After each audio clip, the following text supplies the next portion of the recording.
سيقول السفهاء من الناس ما ولاهم عن قبلتهم التي كانوا عليها قل لله المشرق والمغرب يهدي من يشاء إلى صراط مستقيم وكذلك جعلناكم أمة وسطا لتكونوا شهداء على الناس ويكون الرسول عليكم شهيدا وما جعلنا القبلة التي كنت عليها إلا لنعلم من يتبع الرسول ممن ينقلب على عقبيه وإن كانت لكبيرة إلا على الذين هدى الله وما كان الله ليضيع إيمانكم إن الله بالناس لرؤوف رحيم قد نرى تقلب وجهك في السماء فلنولينك قبلة ترضاها فول وجهك شطر المسجد الحرام وحيث ما كنتم فولوا وجوهكم شطره وإن الذين أوتوا الكتاب ليعلمون أنه الحق من ربهم وما الله بغافل عما يعملون ولئن أتيت الذين أوتوا الكتاب بكل آية ما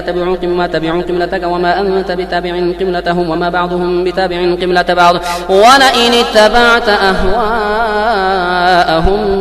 من بعد ما جاءك من العلم إنك إذا لمن الظالمين الذين آتيناهم الكتاب يعرفونه كما يعرفون أبناءهم وإن فريقا منهم لا يكتمون الحق وهم يعلمون الحق من ربك فلا تكونن من الممترين ولكل وجهة هو موليها فاستبقوا الخيرات أينما تكونوا يأتي بكم الله جميعا إن الله على كل شيء قدير ومن حيث خرجت فول وجهك شطر المسجد الحرام وإنه للحق من ربك وما الله بغافل عما تعملون ومن حيث خرجت فول وجهك شطر المسجد الحرام وحيث ما كنتم فولوا وجوهكم شطره لئلا يكون للناس عليكم حجة إلا الذين ظلموا منهم فلا تخشوهم واخشوني ولأتم نعمتي عليكم ولعلكم تهتدون كما أرسلنا فيكم رسولا منكم يتلو عليكم آياتنا ويزكيكم ويعلمكم الكتاب والحكمة ويعلمكم ما لم تكونوا تعلمون فاذكروني أذكركم واشكروا لي ولا تكفرون يا أيها الذين آمنوا استعينوا بالصبر والصلاة إن الله مع الصابرين ولا تقولوا لمن يقتل في سبيل الله أموات بل أحياء ولكن لا تشعرون ولنبلونكم بشيء من الخوف والجوع ونقص من الأموال والأنفس والثمرات وبشر الصابرين الذين إذا أصابتهم مصيبة قالوا إنا لله وإنا إليه راجعون أولئك عليهم صلوات من ربهم ورحمة وأولئك هم المهتدون إن الصفا والمروة من شعائر الله فمن حج البيت أو اعتمر فلا جناح عليه أن يطوف بهما ومن تطوع خيرا فإن الله شاكر عليم إن الذين يكتمون ما أنزلنا من البينات والهدى من بعد ما بيناه للناس في الكتاب أولئك يلعنهم الله ويلعنهم اللاعنون إلا الذين تابوا واصلحوا وبينوا فأولئك أتوب عليهم وأنا التواب الرحيم إن الذين كفروا وماتوا وهم كفار أولئك عليهم لعنة الله والملائكة والناس أجمعين خالدين فيها لا يخفف عنهم العذاب ولا هم ينظرون وإلهكم إله واحد لا إله إلا هو الرحمن الرحيم إن في خلق السماوات والأرض واختلاف الليل والنهار والفلك التي تجري في البحر بما ينفع الناس وما أنزل الله من السماء من ماء فأحيا به الأرض بعد موتها وبث فيها من كل دابة وتصريف الرياح والسحاب المسخر بين السماء والأرض لآيات لقوم يعقلون ومن الناس من يتخذ من دون الله أندادا يحبونهم كحب الله والذين آمنوا أشد حبا لله ولو يرى الذين ظلموا إذ يرون العذاب أن القوة لله جميعا وأن الله شديد العذاب إذ تبرأ الذين تبعوا من الذين اتبعوا ورأوا العذاب وتقطعت بهم الأسباب وقال الذين اتبعوا لو أن لنا كرة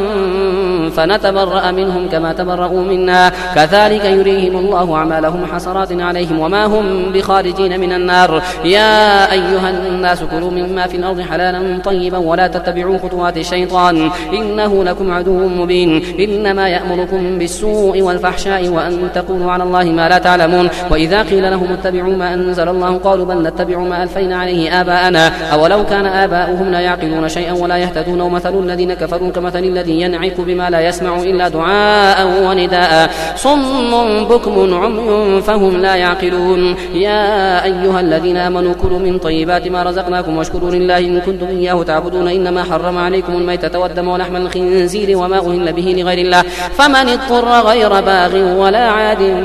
فلا إثم عليه إن الله غفور رحيم إن الذين يكتمون ما أنزل الله من الكتاب ويشترون به ثمنا قليلا أولئك ما يأكلون في بطونهم إلا النار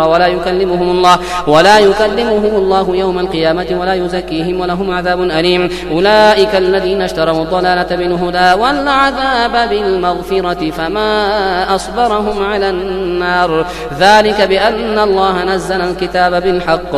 وإن الذين اختلفوا في الكتاب لفي شقاق بعيد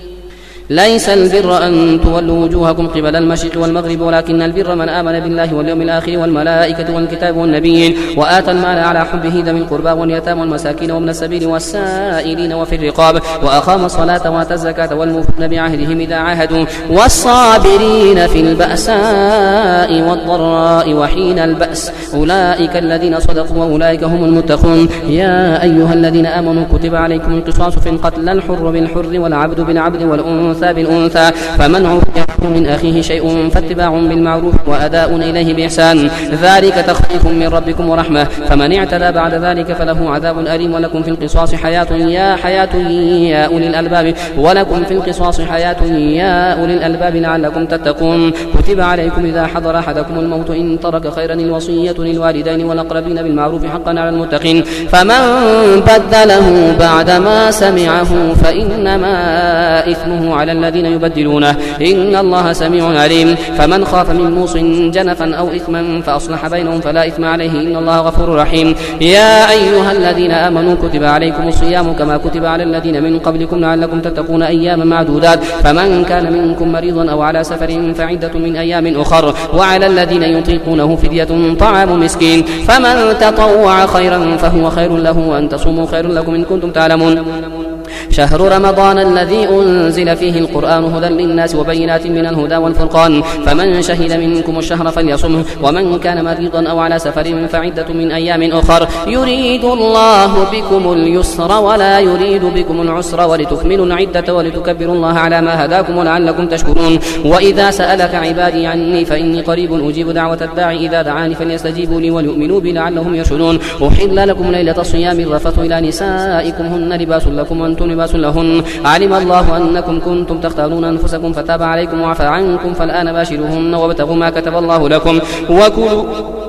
وكلوا واشربوا حتى يتبين لكم الخيط الأبيض من الخيط الأسود من الفجر ثم أتموا الصيام إلى الليل ولا تباشروهن وأنتم عاكفون في المساجد تلك حدود الله فلا تقربوها كذلك يبين الله آياته للناس لعلهم يتقون. ولا تأكلوا أموالكم بينكم بالباطل وتدلوا بها إلى الحكام لتأكلوا فريقا من أموال الناس بالإثم وأنتم تعلمون. يسألونك عن الأهلة قل هي مواقيت للناس والحج وليس البر بأن تأتوا البيوت من ظهورها ولكن البر من اتقى وأتوا البيوت من أبوابها واتقوا الله لعلكم تفلحون. وقاتلوا في سبيل الله الذين يقاتلونكم ولا تعتدوا إن الله لا يحب المعتدين. واقتلوهم حيث ثقفتموهم واخرجوهم من حيث أخرجوكم والفتنة أشد من القتل ولا تقاتلوهم عند المسجد الحرام حتى يقاتلوكم فيه فإن قاتلوكم فاقتلوهم كذلك جزاء الكافرين فإن انتهوا فإن الله غفور رحيم. وقاتلوهم حتى لا تكون فتنة ويكون الدين لله فإن انتهوا فلا عدوان إلا على الظالمين. الشهر الحرام بالشهر الحرام والحرمات قصاص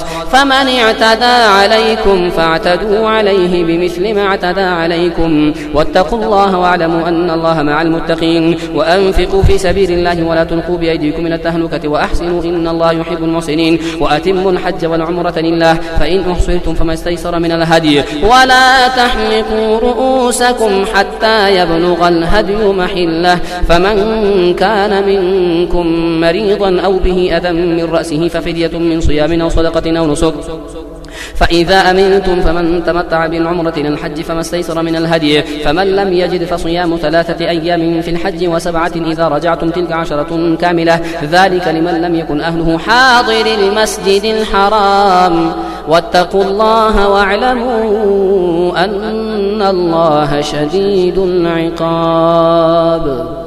الحج أشهر معلومات فمن فرض فيهن الحج فلا رفث ولا فسوق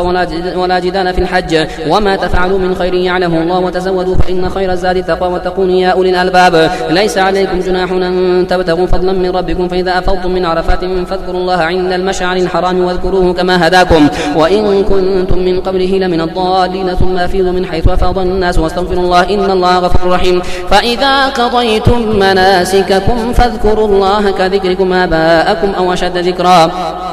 فمن الناس من يقول ربنا آتنا في الدنيا وما له في الآخرة من خلاق ومنهم من يقول ربنا آتنا في الدنيا حسنة وفي الآخرة حسنة وقنا عذاب النار أولئك لهم نصيب مما كسبوا والله سريع الحساب واذكروا الله في أيام معدودات فمن تعجل في يومين فلا إثم عليه ومن تأخر فلا إثم عليه لمن اتقى واتقوا الله واعلموا أنكم إليه تحشرون ومن الناس من يعجبك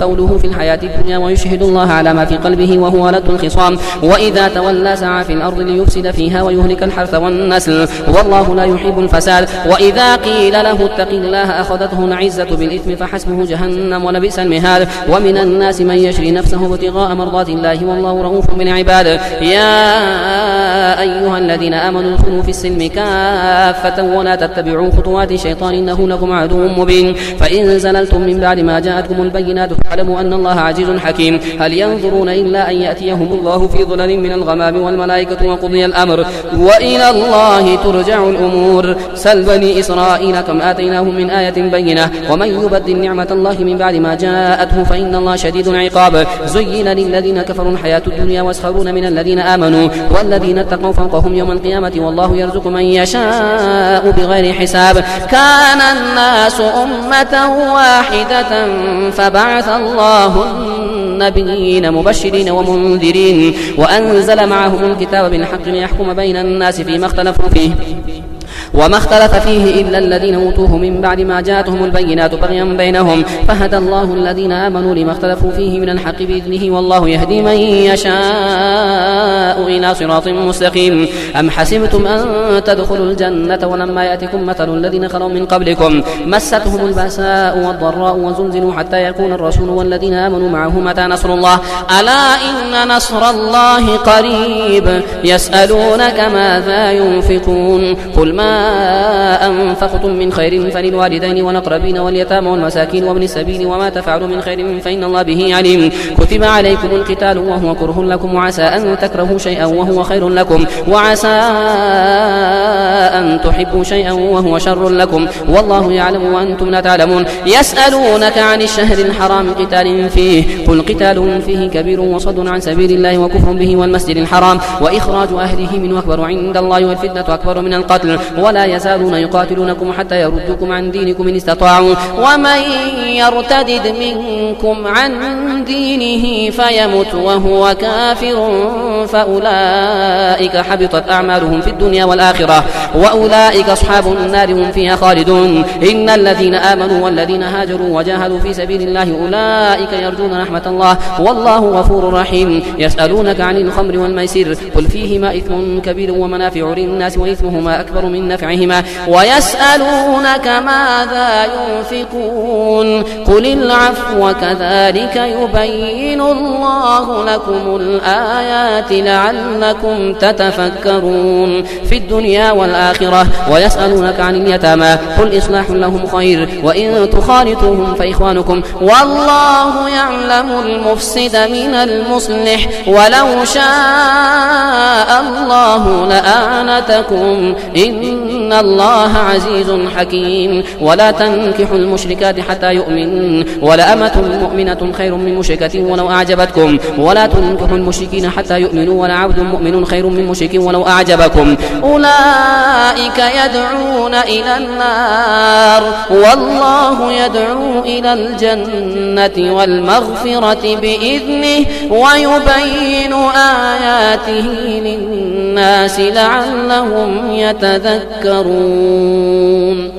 ويسألونك عن المحيض قل هو أذى فاعتزلوا النساء في المحيض ولا تقربوهن حتى يطهرن فإذا تطهرن فأتوهن من حيث أمركم الله إن الله يحب التوابين ويحب المتطهرين نساؤكم حرث لكم فأتوا حرثكم أن شئتم وقدموا لأنفسكم واتقوا الله واعلموا أنكم ملاقوه وبشر المؤمنين ولا تجعلوا الله عرضة لأيمانكم أن تبروا وتتقوا وتصلحوا بين الناس والله سميع عليم لا يؤاخذكم الله باللغو في أيمانكم ولكن يؤاخذكم بما كسبت قلوبكم والله غفور حليم للذين يؤلون من نسائهم تربص 4 أشهر فإن فاءوا فإن الله غفور رحيم وإن عزموا الطلاق فإن الله سميع عليم والمطلقات يتربصن بأنفسهن 3 قروء ولا يحل لهن أن يكتمن ما خلق الله في أرحامهن إن كن يؤمن بالله واليوم الآخر وبعولتهن أحق بردهن في ذلك إن أرادوا إصلاحا ولهن مثل الذي عليهن بالمعروف وللرجال عليهن درجة والله عزيز حكيم. الطلاق 2 مرتان فإمساك بمعروف أو تسريح بإحسان ولا يحل لكم أن تأخذوا مما آتيتموهن شيئا إلا أن يخافا أن لا يقيما حدود الله فإن خفتم أن لا يقيما حدود الله فلا جناح عليهما فيما افتدت به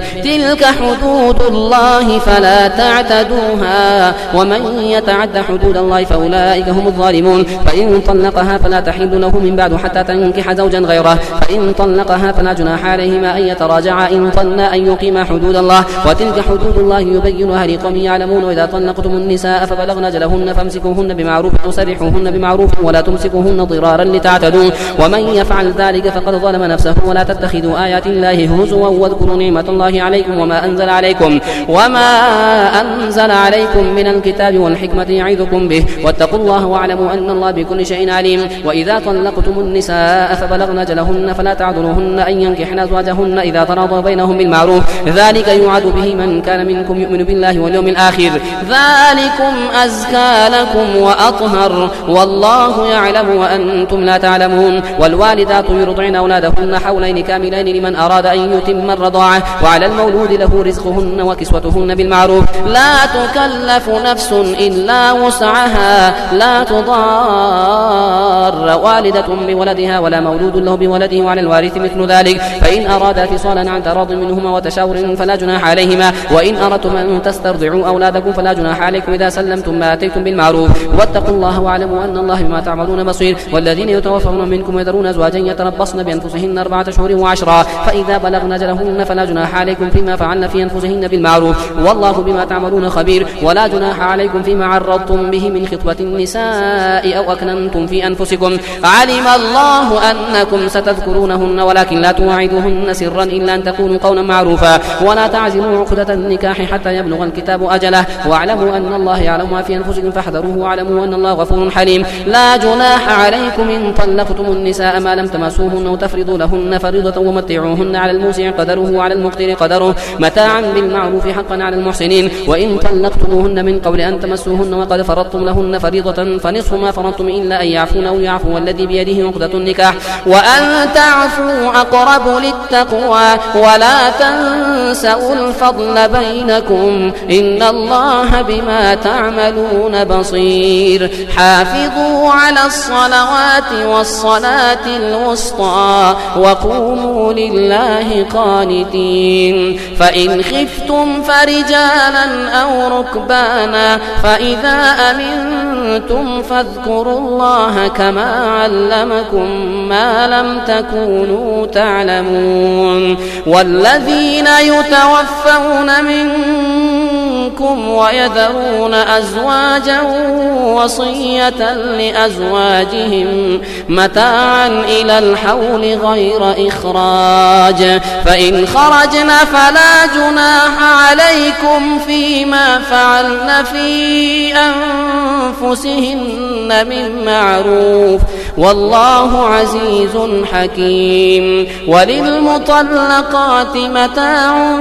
بالمعروف حقا على المتقين كذلك يبين الله لكم آياته لعلكم تعقلون. ألم تر إلى الذين خرجوا من ديارهم وهم ألوف حذر الموت فقال لهم الله موتوا ثم أحياهم إن الله لذو فضل على الناس ولكن أكثر الناس لا يشكرون. وقاتلوا في سبيل الله واعلموا أن الله سميع عليم. من ذا الذي يقرض الله قرضا حسنا فيضاعفه له أضعافا كثيرة والله يقبض ويبسط وإليه ترجعون. ألم تر إلى الملأ من بني إسرائيل من بعد موسى إذ قالوا لنبي له مبعث لنا ملكا نقاتل في سبيل الله قال هل عسيتم إن كتب عليكم القتال القتال ألا تقاتلوا قالوا وما لنا ألا نقاتل في سبيل الله وقد أخرجنا من ديارنا وأبنائنا فلما كتب عليهم القتال تولوا إلا قليلا منهم والله عليم بالظالمين وقال لهم نبيهم إن الله قد بعث لكم طالوت ملكا قالوا أنى يكون له الملك علينا ونحن أحق بالملك منه ولم يؤت سعة من المال قال إن الله اصطفاه عليكم وزاده بسطة في العلم والجسم والله يؤتي ملكه من يشاء والله واسع عليم وقال لهم نبيهم إن آية ملكه أن يأتيكم التابوت فيه سكينة من ربكم وبقية مما ترك آل موسى وآل هارون تحمله الملائكة إن في ذلك لآية لكم إن كنتم مؤمنين فلما فصل طالوت بالجنود قال إن الله مبتليكم بنهر فمن شرب منه فليس مني ومن لم يطعمه فإنه مني إلا من اغترف غرفة بيده فشربوا منه إلا قليلا منهم فلما جاوزه هو والذين آمنوا معه قالوا لا طاقة لنا اليوم بجالوت وجنوده قال الذين يظنون أنهم ملاقوا الله كم من فئة قليلة غلبت فئة كثيرة بإذن الله والله مع الصابرين ولما برزوا لجالوت وجنوده قالوا ربنا أفرغ علينا صبرا وثبت أقدامنا وانصرنا على القوم الكافرين فهزموهم بإذن الله وقتل داود جالوت وآتاه الله الملك والحكمة وعلمه مما يشاء ولولا دفع الله الناس بعضهم ببعض لفسدت الأرض ولكن الله ذو فضل على العالمين تلك آيات الله نتلوها عليك بالحق وإنك لمن المرسلين